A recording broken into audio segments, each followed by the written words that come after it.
My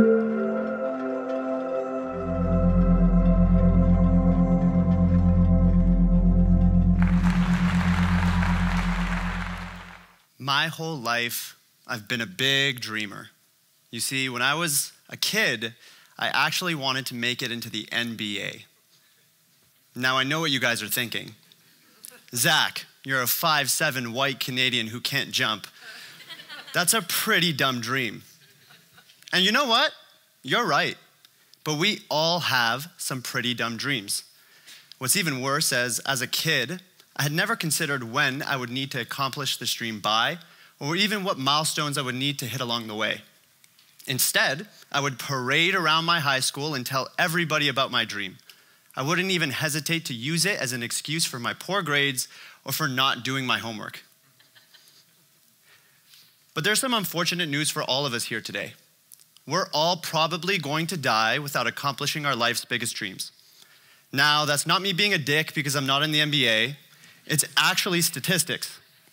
In a 2008 study that interviewed hundreds of people on their deathbed, the most common thread found was that a majority of the subjects had not even honored half of their life's deepest dreams, and unfortunately had to die knowing that they had no one to blame but themselves. So why do we blindly feel that we are different? Well, it wasn't until the end of high school that I realized I wasn't going to make it into the NBA. But luckily, I had learned from my mistakes in pursuit of that dream and knew that I would approach my next ones much more carefully. In fact, I decided I wasn't going to dream anymore. Instead, I made the conscious decision that I was going to become a planner. I was going to plan and execute, and that's when everything changed. Over the next few years, I obsessively planned everything, from how to get a job, build the right skills for entrepreneurship, and eventually how I would leave Canada, move to Los Angeles, and start my own company. I now work with and manage some of the biggest and most impactful creators in the world. Part of my work with these creators is to actually add structure to their big dreams, helping provide a roadmap to something that might otherwise seem impossible.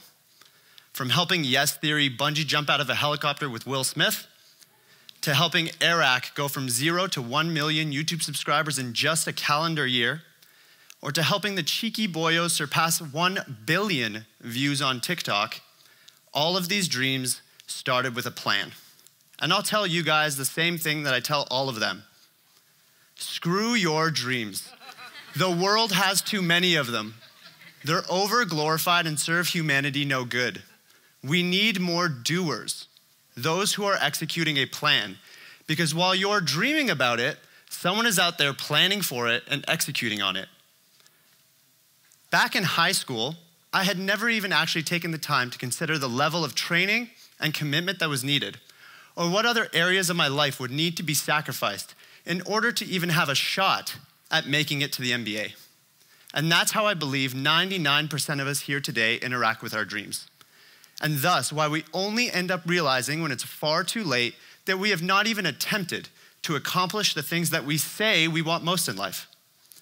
In fact, I would argue that most of us in this room here today would actually change our dreams if we just took the time to sit with the consequences that would develop if we were to take these dreams and turn them into plans. You see, because dreaming by itself is not enough. We live in a society that makes it cool to dream. It encourages us to think big, but it fails to emphasize what comes after. Now, on the other hand, it makes us think that planning is boring, and that planners are people that lack creativity, and planners lack spontaneity. Well, I'm here to tell you today that is far from true. And here are a few reasons why.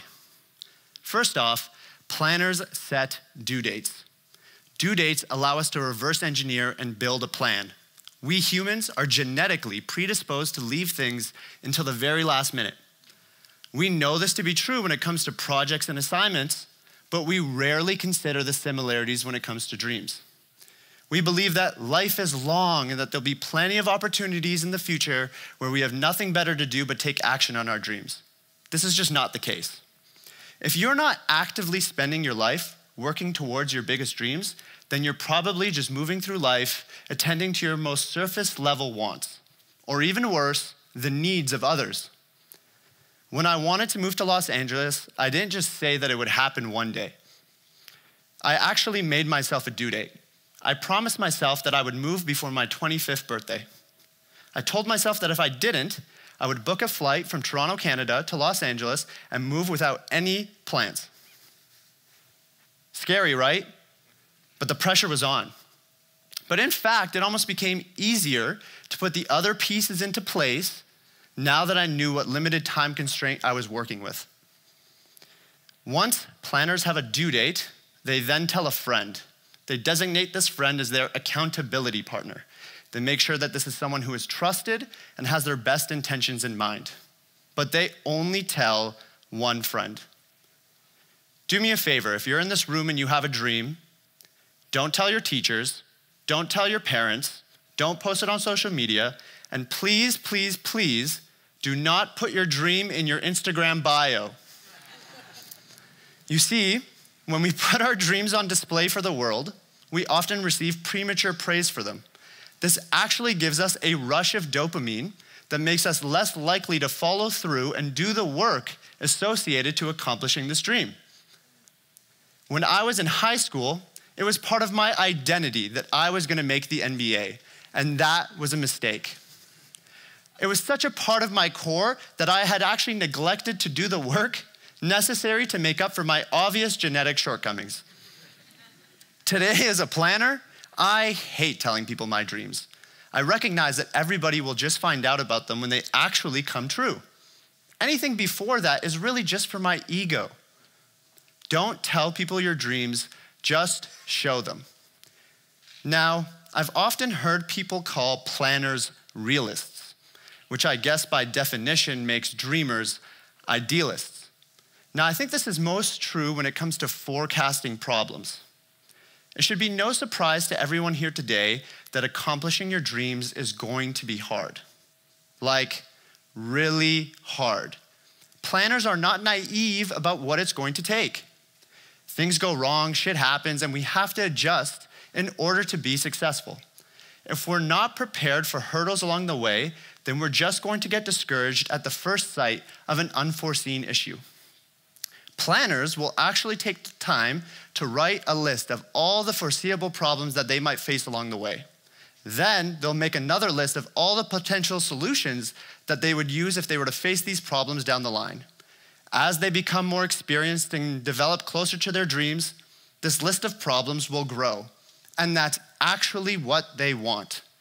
You see, because it is awareness that is the key to progress.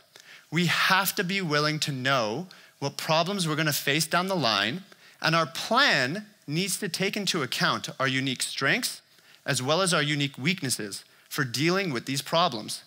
We have to be willing to compensate for our weaknesses as well as always look for opportunities to use our strengths to our advantage wherever possible.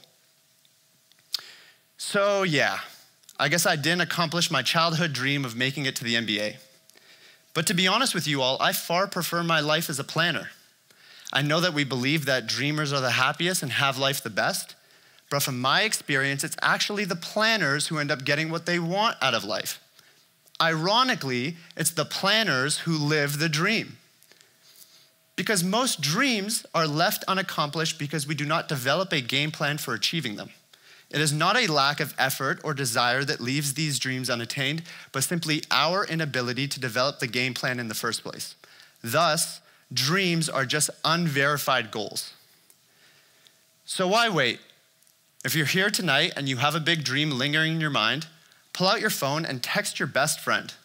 Tell them what that dream is and ask them to just hold you accountable to building your first list of foreseeable problems before April 1st. Don't just talk about it, be about it. Thank you.